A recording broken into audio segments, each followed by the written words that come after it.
YTBC, what's the deal? Very good night of boxing last night. Unfortunately, I fell asleep during the Showtime telecast, but I recorded it, so I got up this morning, watched the fights. Gary Russell looked really good last night against Hyland. It was funny because Hyland came right out. He landed the first two punches of the fight. He landed a jab, and then he came with that long right hand. And I was like, damn, you know what? Good strategy. Come out first, land first, get that confidence up first. He claimed he's never been knocked down or hurt or remotely hurt. He got hurt last night, and he got hurt with punches he didn't see. Gary Russell was fucking fast. Now when I say somebody that jumps off the screen when I watch them, he jumps off the screen when I watch him. The skill, the footwork, the hand speed, the punch selection, the punch variation, the counter, just the way he turns his hips. I mean, everything is technically correct, in my opinion. You can have a different opinion. You can think whatever you want. I'm just saying what I see.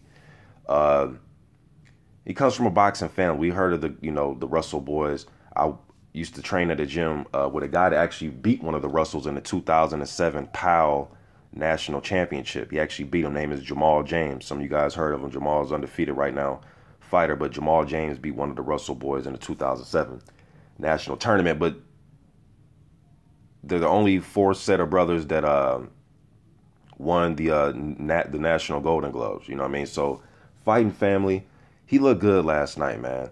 Second round knockout, got him out of there, and he was just hitting Hyland with punches he just didn't see coming. Hyland was expecting that left hand, and really, Russell was using his left hand as a decoy. He made Hyland think that he's, really loading up with the left hand, but I forgot who was on the announce crew. I think it was Paulie Malignaggi that pointed this out, and I saw it too. It wasn't so much he was really trying to land the left. He was setting him up for that right hook. He was coming back with the right hook, and he was turning his hips in a position where he'll throw the left, and then Hyland would think, okay, cool, I got away from his left hand, and then out of nowhere, he'll turn his hips back, boom, with right hands. He just didn't see that shit coming, man. The hand speed was so fast.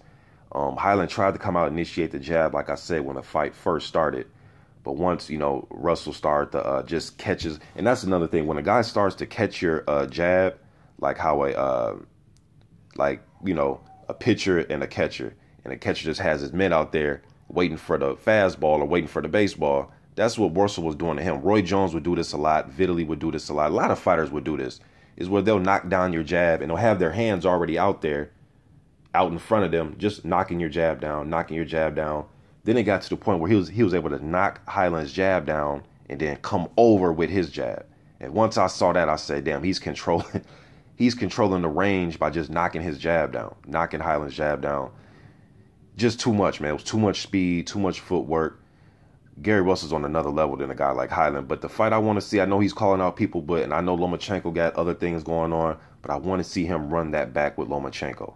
And Russell seems like that type of guy that he's going to remember that loss, man. I don't see him being the type of fighter that's going to say, okay, I lost to Lomachenko, I'm going to move on. I want to see that Lomachenko rematch, But this shows you how good a guy like Lomachenko is, because Russell looked fantastic last night, and Hyland is no Lomachenko, you know what I mean? But good win last night by Gary Russell. Definitely want to see more of him. Hopefully he doesn't have any hand issues, because he looked good last night. He looked really good last night against Hyland. Just clearly the better fighter, but he did exactly what he needed to do, what he had to do. He didn't let this fight, go the distance. He didn't get knocked down or get busted up. He whooped the hell out of Hyland. YTBC, I'm out.